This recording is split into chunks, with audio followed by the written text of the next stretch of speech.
Hello everyone, it's your girl Tinuade of Style by He. You're welcome to another beautiful tutorial. In this tutorial, we'll be looking at how to cut and sew this beautiful pointed shoulder cape. You can either make it with your outfit or you make it a detachable, but either way you're going to do it is still the same process. So without taking much time, let's jump right into the tutorial. So if this is your first time here, you're welcome, and if you're a returning subscriber, thank you for sticking by.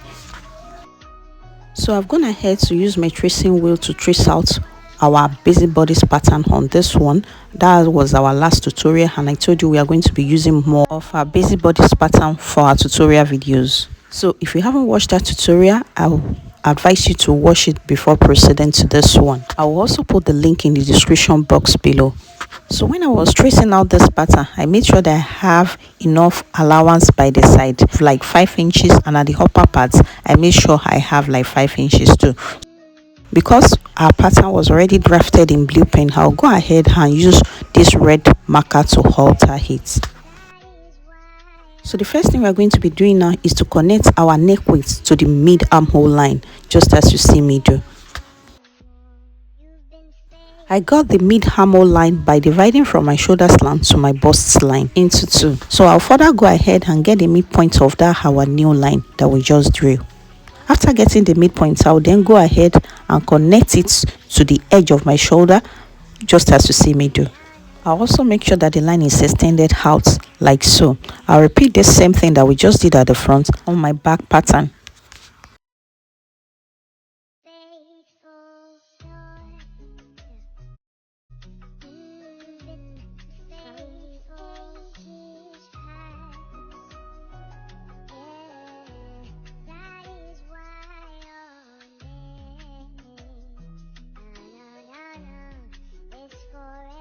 So having repeated that to my back pattern, I'll go ahead and come back to my front pattern and mark 3 inches under our line extension, just from the edge of the shoulder like so.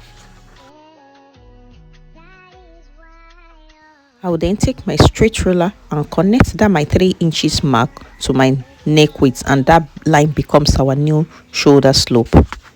So I'll go ahead and repeat that markings on our back pattern.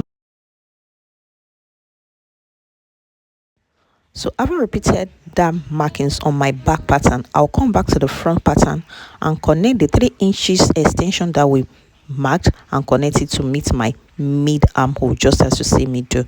Please make sure to use your curve ruler at this edge because that's our new armhole. And I'll also be repeating that on my back pattern.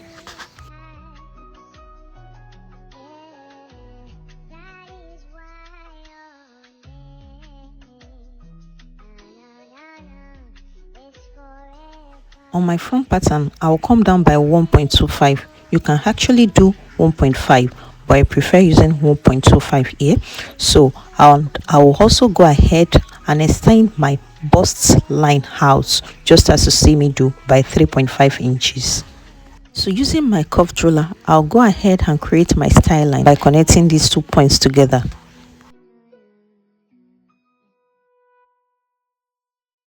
So to give me the shape that I want, I'll first of all connect from the 1.25 inch mark to my armhole area like so. Then I will come in with my free hand to connect to the 3.5 inch mark that we made. Please be sure to be creative with these lines. These are style lines and there is no boundary or limits to what you can use it to create. So you can actually do any kind of shape or create any kind of style line that you desire. So after using free hand to connect from my armhole part to the 3.5 inch mark that I made, so I'll also come in with my curved ruler so that the curve can be smooth. So having gotten what I wanted for my style line, I'll go ahead and connect the edge of my shoulder to the 3.5 inch mark like so. So I'll go ahead and label accordingly so that I won't be confused when I cut out these patterns. So I'll then go ahead and work on my back pattern. And I'll be starting off the back pattern by extending our bust line out by 3.5, just as we did at the front pattern. So from my back neckline, I'll be measuring 4 inches. Just like I told you before, you can play around this part, just do whatever suits you.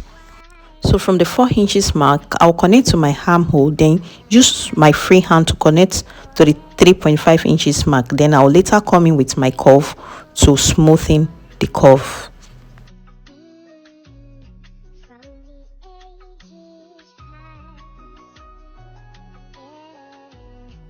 So just like we did on the front pattern, I'll go ahead and connect the edge of my shoulder to the 3.5 inches mark that we extended out. So I'll go ahead and label that part my back sleeve, then the other side my center back, so that I'll get it mixed up. So as it is, we are done with our alteration. So the next thing I'm going to do now is to use my marker pen to mark out the red line so that we can have what we need for this pointed shoulder cape. If you have watched to this part and you haven't given this video a thumbs up, kindly do so now, please. And don't forget to turn on your notification bell so that you'll be notified when I upload new tutorial. And if you haven't subscribed, kindly do so now so that you'll be part of the family and you'll be among the first to get notified when I upload new tutorial.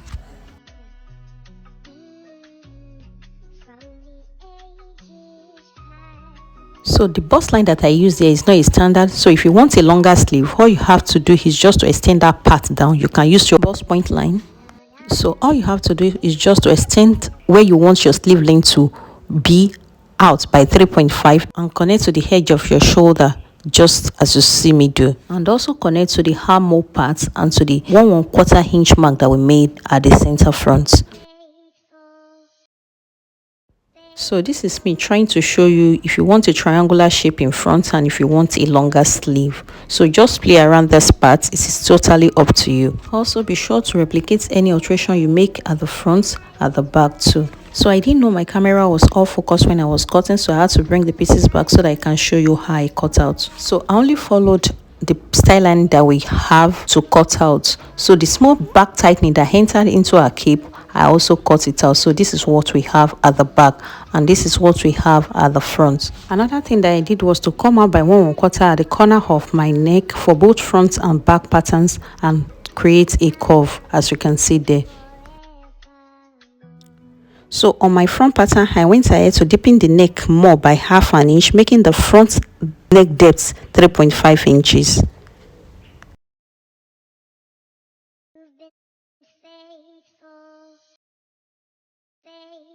So I'll go ahead now and cut out.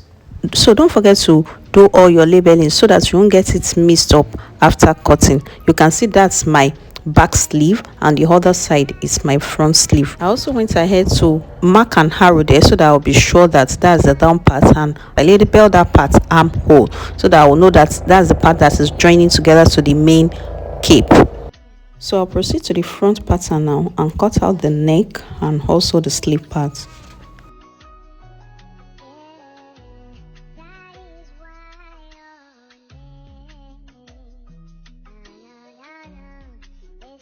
I'll also mark the labelings that I made on the back pattern on the front so that I won't be confused while joining.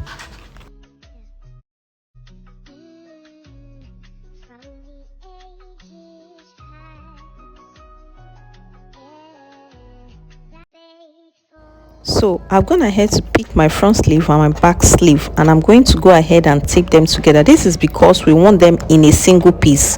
We don't want any seam allowance in between them. So I'll go ahead now and tape them, making sure that they are very close to each other such that there is no space in between them.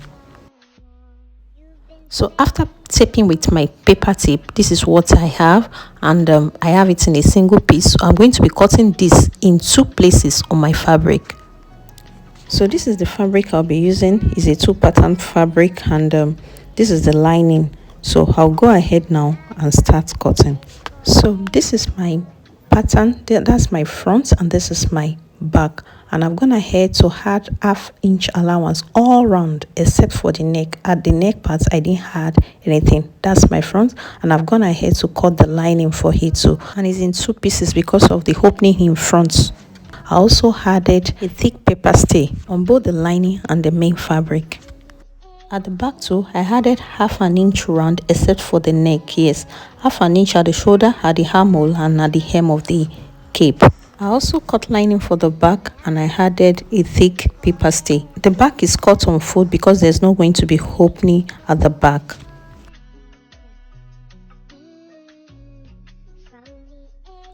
So like I said, this is my sleeve. I've gone ahead to cut 2 pieces of it.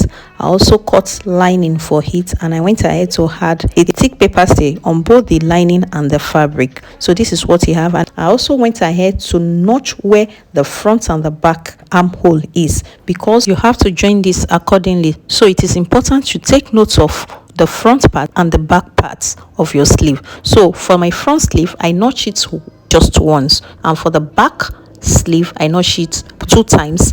So by doing that, I will know where my front and back is. So it's time for us to start joining, and I'll be starting off with my front lining and my front fabric. Remember, we left half an inch at the shoulder part for sewing allowance, so I'll be using that half an inch to join the front to the back with right side facing right side. I'll repeat the same thing on the lining. So I'll go ahead and stitch the shoulder with half an inch, then bring it back to show us how it looks.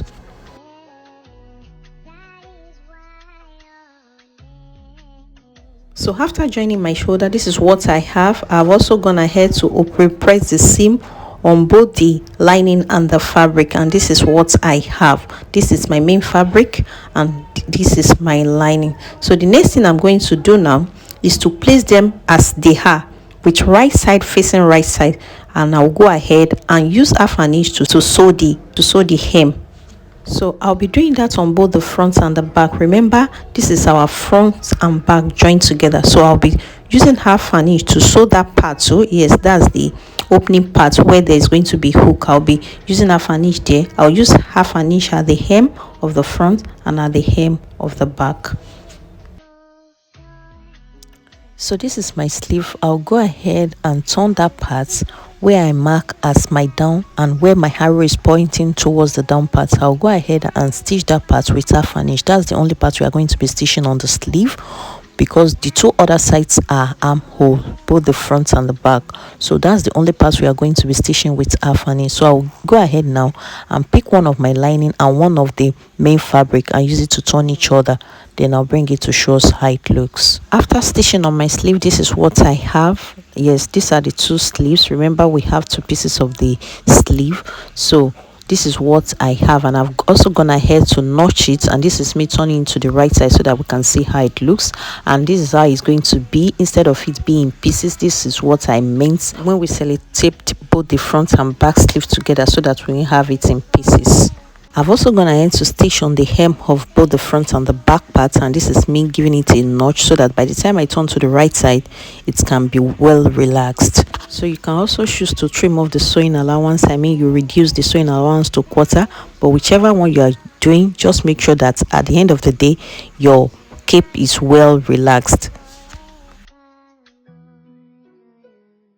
So after giving my cape a good press, this is what I have, and this is my sleeve. You can see the way it's well relaxed. I decided to use the pattern part for my sleeve so that it can look beautiful and colorful. So this is what we have. So the next thing I'm going to do now is to cut out our collar, and I'll go ahead and take my neck circumference so that I'll know what to use. So this is me folding the neckline into 2 so that I can take my neck circumference. You can also open it out and take your neck circumference, but whichever method you are adopting, make sure you carefully bend your tape around the neckline, and at the end of the day your answer must be the same. So in order for this my marking to be very visible, I'll be marking the collar on my pattern paper, then I'll go ahead and transfer on the fabric. And I've gone ahead to mark my starting line on the paper, and my neck circumference is 19 inches. So this is me marking 9.5 under my starting line. Then I further went ahead to divide the 9.5 into 2. I took the midpoint of that 9.5, and that is what I marked there. So at the point where I mark my 9.5, I'll be going up by 3/4 of an inch. You can actually do 1, but I mark 3/4 on that 9.5 inch mark. We'll then go ahead and connect it to the midpoint of that my 9.5 inch line that we marked. I'll be doing this connection with a slight curve. After that, I'll go ahead and take my collar height, that is how high I want my collar to be. I'll be doing 1/4, so this is me marking 1/4. Please don't do more than 1.5, but for me, I'll be marking 1/4, following the shape of that our new line. So no allowance is actually added on the paper here. When we are cutting the collar on the fabric, we'll be adding the necessary allowances. So having marked the collar height, I'll go ahead and connect my dotted lines with this my curved ruler.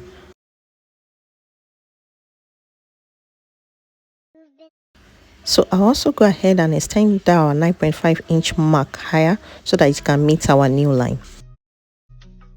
At that corner, I'll go ahead and go in by 0.25 so that I can have that part curved like so. So if you don't want it, you can actually leave it the way it was.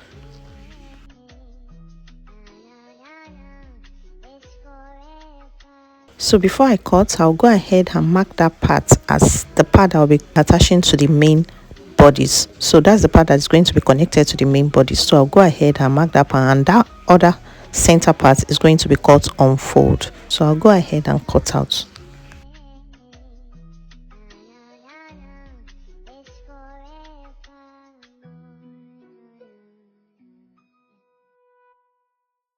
I've gone ahead to cut my collar out, and this is what I have. What I did was to add 1/2 inch round the collar. Yes, 1/2 inch round, just as you see me point. So I added 1/2 inch round, and I made sure I cut to one as the main collar and the other one for the lining. So what I'm going to do next now is to place them with right side facing each other, and I'll go ahead and stitch with 1/2 inch. I will not be stitching that part that I notched. That's the part we marked on our pattern that will be attaching to the neck parts on our bodies. So after stitching, this is what I have. You can see the part that I stitched with 1/2 inch. Yes, so I've also gone ahead to give it a notch. You can also trim out the excess seam allowance there. I've also given this collar a very good press. You can see the way it's laying flat. So I'll go ahead and fold the neck into two, just as you see me do, and I'll give it a notch. So I'll be attaching this collar now, making sure that that pattern parts, I want it to complement the sleeve. So that will be the part that will be outside, that will be showing on the outside, while the other side will be the lining. I'll be attaching this collar by placing the midpoint of my collar to the midpoint of my neck circumference. Remember, we gave both a notch, so I'll make sure that the notched parts are matching, just as you see me do, and I'll go ahead and secure it with a pin. So from that midpoint, I'll go ahead and pin it towards my left hand side and to my right hand side. So as you can see from the way I'm pinning, it is the wrong side facing the wrong side. That is the lining of the collar facing the lining of the main fabric. So I'm done pinning now, and the next thing I'm going to do is to take to my sewing machine and stitch with 1/2 inch. Then I'll flip the pattern parts to the right side of the fabric, of the main fabric, then stitch down, making sure that I folded 1/2 inch inside too. So I'll take to my sewing machine now and stitch down so that we can see how it looks. So this is it. After stitching down, this is what I have. You can see the collar laying so beautifully well. So I've also gone ahead to give it a good press. You can see the front and the back, and that's the parts where we'll be attaching our hook. Okay, so I've also gone ahead to fix my sleeve, one of the sleeves.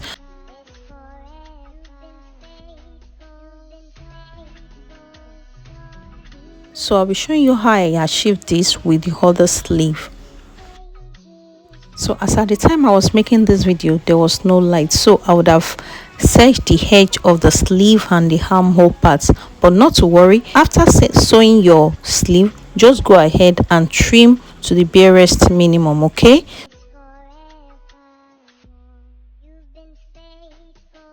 so the first thing we are going to do now is to give that part a snipe, like a notch of like 0.5 inches. Then I'll make sure that the part that I notched 2 times, which is the back, is towards the back side, and the part where I notched once, which is for the front, is facing the front side. I hope you understand. Then I'll go ahead and match cuts that I made on the sleeve to sit on my shoulder seam line.